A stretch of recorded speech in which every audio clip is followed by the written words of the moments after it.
خاندان سامان کے شہنشاہوں میں سے ایک ممتاز بادشاہ تھا جس کی حدود سلطنت دور دور تک پھیلی ہوئی تھی۔ اس کے 2 لڑکے تھے، ایک کا نام شہریار اور دوسرے کا نام شاہ زمان تھا۔ دونوں شہزادے اپنی بہادری اور عقل مندی میں بہت مشہور تھے۔ باپ کے انتقال کے بعد بڑا بھائی شہریار تخت نشین ہوا اور چھوٹے بھائی شاہ زمان کو سمرقند کے صوبہ کا حاکم مقرر کر دیا۔ 20 سال تک دونوں عیش و راحت کے ساتھ حکومت کرتے رہے۔ ایک مرتبہ شہریار نے اپنے چھوٹے بھائی شاہ زمان حاکم سمرقند کو ملاقات کے لیے بلایا۔ شاہ زمان نے انتظام سلطنت وزیر اعظم کے سپرد کیا اور خود بھائی سے ملنے کے لیے روانہ ہو گیا۔ شب کو جب منزل پر قیام کیا تو اس کو خیال آیا کہ جو گوہر بے بہا، جو نایاب موتی میں نے بھائی کو پیش کرنے کے لیے نکالے تھے وہ محل ہی میں رہ گئے ہیں۔ چنانچہ اسی وقت 2 غلام کے ساتھ وہ شہر میں واپس آیا اور یہ سوچ کر کہ میری واپسی سے لوگوں کو پریشانی نہ ہو، خاموشی سے محل میں داخل ہوا۔ اندر پہنچا تو یہ دیکھ کر شزدر رہ گیا کہ اس کی بیگم، اس کی بیوی، اس کی اہلیہ ایک حبشی غلام کے ساتھ سو رہی ہے۔ شدت رنج و غضب سے کانپتا ہوا تلوار ہاتھ میں لے کر آگے بڑھا اور دونوں کو حالت خواب میں قتل کر دیا۔ اس کے بعد خاموشی سے اپنے سفر پر روانہ ہو گیا۔ لیکن ملکہ و رانی کی بے وفائی اور عصمت فروشی کا اتنا زبردست صدمہ ہوا کہ ہر وقت طبیعت مغموم اور مزمحل رہنے لگی۔ اثناء سفر میں یعنی سفر کے درمیان ہر چند کوشش کی کہ کسی بھی طرح یہ خیال دل سے نکل جائے، لیکن کامیاب نہیں ہو سکا۔ آخر سفر ختم ہوا اور شاہ زمان اپنے بھائی کے پاس پہنچ گیا۔ شہریار نے بڑی گرم جوشی سے استقبال کیا اور اپنے خاص محل میں لا کر ٹھہرایا جہاں شاہی پائی، شاہی نظارہ ہو سکتا تھا۔ عام حالات میں شاید شاہ زمان بہت مسرور ہوتا، لیکن اس صدمے کی وجہ سے جو اس کو پہنچ چکا تھا زندگی کی ہر لذت سے بے کیف نظر آتی تھی۔ ہر قسم کے سامان، راحت اور بھائی کی بے پایاں محبت کے باوجود شاہ زمان ہر وقت آزردہ و دل شکستہ رہتا تھا، ہر وقت پریشان اور مغموم رہتا تھا۔ شہریار اس کی یہ حالت دیکھتا تو خود بھی رنجیدہ ہوتا، لیکن اس کا خیال تھا کہ بھائی کافی دور سے آئے ہیں اور اہل خانہ کی یاد سے پریشان ہیں، چند روز میں طبیعت ان کی بہل جائے گی۔ ایک روز سلطان شہریار نے بھائی سے کہا کہ سیر و شکار کے لیے چلو، لیکن شاہ زمان نے علالت طبیعت کا عذر کر کے جانے سے انکار کر دیا، یعنی کہ یہ کہا کہ میری طبیعت بہت خراب ہے، میں نہیں جا سکتا۔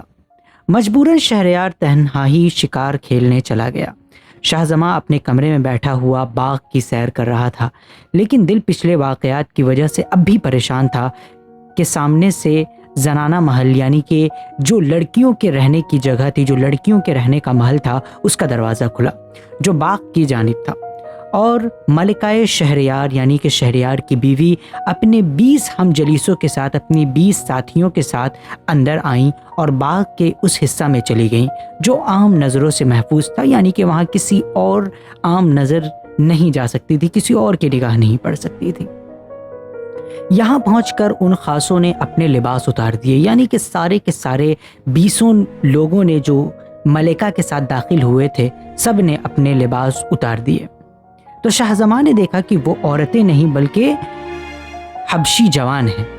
شاہ زمان نے یہ دیکھا کہ وہ جو عورتیں ہیں وہ عورتیں نہیں تھی بلکہ انہوں نے صرف برقع ڈال رکھا تھا، اور اصل میں وہ سب کے سب حبشی نوجوان تھے۔ پھر ہر حبشی نے ایک ایک خاص کو اپنے پہلو میں لے لیا، یعنی کہ ہر حبشی نے ایک ایک کنیز کو اپنے پہلو میں لے لیا۔ خود ملکہ شہریار تنہا رہ گئیں۔ اب ملکہ نے مسعود مسعود کہہ کر آواز دی۔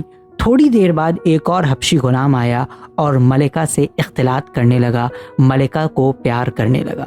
یہ سب کچھ دیر عیش و عشرت میں مشغول رہے، اسی طرح ایک دوسرے کو پیار کرتے رہے، اور اس کے بعد سب نے غسل کیا، سب نے نہایا، اور جس طرح آئے تھے اسی طرح واپس چلے گئے۔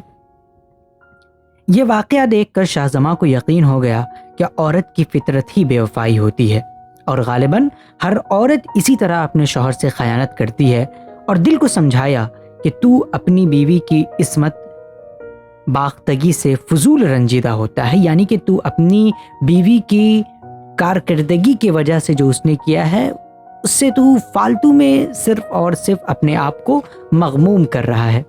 دنیا میں سب ہی مرد اس مصیبت میں مبتلا ہیں۔ چنانچہ وہ کوفت جو ہر وقت اس کے دل کو لگی رہتی تھی جاتی رہی، وہ ہلکا ہلکا ختم ہونے لگا اور وہ خوش بخوش رہنے لگا۔ چند روز کے بعد شہریار شکار سے واپس آیا اور بھائی کو مسرور دیکھ کر خوش ہو گیا۔ اس کے بعد شاہ زماں سے دریافت کرنے لگا کہ غالباً تمہاری طبیعت بہل گئی ہے اور تمہاری اب وہ کیفیت نہیں رہی۔ مجھے بتاؤ کہ کس طرح تمہیں سکون ہوا، کیا ایسا تم نے کیا کہ تمہیں سکون حاصل ہو گیا؟ شاہ زماں نے بہت چاہا کہ اصل بات نہ بتاؤں، لیکن بھائی کے اصرار سے مجبور ہو کر مکمل واقعہ اس کو سنا دیا، یعنی کہ جو بھی محل میں ہوا تھا، جو بھی اس نے دیکھا کہ اس کے بیگم اور اس کی کنیزیں کیا کیا کر رہی ہیں حبشی نوجوانوں کے ساتھ، وہ سب کچھ بتا دیا۔ شہریار یہ سن کر بہت پریشان ہوا اور کہنے لگا کہ جب تک میں اپنی آنکھوں سے دیکھ نہ لوں یقین نہیں آ سکتا۔ شاہ زماں نے کہا کہ اگر آپ دیکھنا ہی چاہتے ہیں تو چند روز کے لیے پھر باہر جانے کا ارادہ مشہور کیجئے، یعنی کہ چند روز کے لیے صرف اور صرف شہر میں یہ ہلہ کروا دیجئے کہ میں کچھ دنوں کے لیے باہر جا رہا ہوں اور یہاں سے روانہ بھی ہو جائیے، لیکن شب کو خاموشی سے آ کر، یعنی کہ رات میں خاموشی سے آ کر چھپ جائیے اور پھر سب کچھ اپنے آنکھوں سے دیکھ لیجیے۔ چنانچہ شہریار نے بھائی کے صحت کی خوشی کے بہانے پر شکار کا ارادہ ظاہر کیا اور دوسرے روز دونوں بھائی شہر سے رخصت ہو گئے، لیکن رات کو پوشیدہ طور پر چھپ کر محل میں آئے اور چھپ گئے اور باغ میں کھلنے والی کھڑکی کے قریب بیٹھ کر پیش آنے والے موقع کا انتظار کرنے لگے۔ تھوڑی دیر کے بعد ملکہ شہریار بدستور یعنی ہمیشہ کی طرح 20 خاصوں کے ساتھ 20 غلاموں کے ساتھ باغ میں آئیں۔ 10 عورتوں نے لباس اتارا تو وہ حبشی غلام تھے۔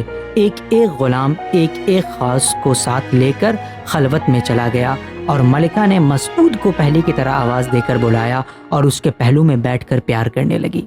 صبح تک یہ جلسہ جاری رہا۔ اس کے بعد سب نے غسل کیا اور بدستور سابق زنانہ لباس پہن کر واپس چلے گئے، یعنی کہ عام طور پر محلات میں جو کنیزوں کے محل ہوتے ہیں ان میں عام لوگوں کا داخلہ منع ہوتا ہے پردے کی وجہ سے۔ اس وجہ سے سارے لوگ برقعے میں جاتے تھے اور پھر اس کے بعد اپنا یہ غلیظ حرکت کر کے پھر واپس آ جاتے تھے وہی لڑکیوں والا لباس پہن کر۔ یہ واقعہ دیکھ کر شہریار کی نظروں میں دنیا تربتر ہو گئی۔ بھائی سے کہنے لگا کہ اب دنیا میں رہنے کو جی نہیں چاہتا، ہم دونوں بہت ہی بدنصیب ہیں، چلو آبادی چھوڑ کر جنگلوں میں فقیروں کے ساتھ رہیں گے۔ شاہ زماں نے بھائی کو سمجھایا لیکن شہریار نے یہ بات نہیں مانی۔ مجبوراً شاہ زماں نے کہا اچھا میں بھی چلتا ہوں، لیکن شرط یہ ہے کہ اگر دنیا میں ہمیں کوئی اپنے سے بھی زیادہ بدنصیب ملا تو پھر واپس آ کر بدستور سابق اپنے فرض ادا کریں گے۔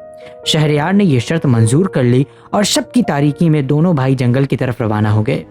چند روز میں سفر کرتے ہوئے اتفاقاً ساحل بحر عمان پر جا نکلے۔ بہت تھکے ہوئے تھے، کچھ دیر آرام کرنے کو ایک سایہ دار درخت کے نیچے بیٹھ گئے۔ ابھی ان کو آئے ہوئے کچھ زیادہ دیر نہیں ہوئی تھی کہ سمندر کے پانی میں زبردست تلاطم ہوا، یعنی کہ زبردست ایک طوفان آیا اور ایک جگہ سے پانی پھٹ گیا اور اس میں سے ایک دیو سر پر صندوق رکھے ہوئے نکلا، ایک جن سر پر صندوق لیے ہوئے نکلا۔ دونوں بھائی خوف کی وجہ سے درخت پر چڑھ گئے۔ دیو نے صندوق کو درخت کے نیچے رکھ کر کھولا اور ایک نہایت حسین عورت کو اس میں سے نکالا اور اس کے سامنے ہاتھ باندھ کر کھڑا ہو گیا۔ پھر کہنے لگا کہ میں تم سے محبت کرتا ہوں اور چاہتا ہوں کہ دوسری کوئی آنکھ تمہیں نہ دیکھ سکے، اس لیے میں نے تمہیں صندوق میں رکھا ہے اور اس صندوق کو ہر وقت اپنے ساتھ ہی دریاؤں میں رکھتا ہوں۔ دیو کچھ دیر اس عورت سے باتیں کرتا رہا، اس کے بعد اس کے زانوں پر سر رکھ کر سو گیا۔ آج کی کہانی ہم یہیں پر سماعت کریں گے۔ آگے دیو اور زن حسین یعنی کہ دیو جو جن تھا اور اس کے ساتھ جو حسینہ تھی اس کا کیا قصہ ہے، اور شہریار اور شاہ زمان کو کیا واقعہ حاصل ہوتا ہے اور کس طرح سے وہ واپس لوٹتے ہیں یا وہ واپس لوٹتے بھی ہیں یا نہیں، اس کے بارے میں ہم آگے کی ویڈیوز میں بات کریں گے۔ ہمارے ساتھ بنے رہنے کے لیے بہت بہت شکریہ۔ مزید اس طرح کے داستان کے لیے ہمارے چینل کو ضرور سبسکرائب کریں۔ جزاکم اللہ خیرا و احسن الجزا۔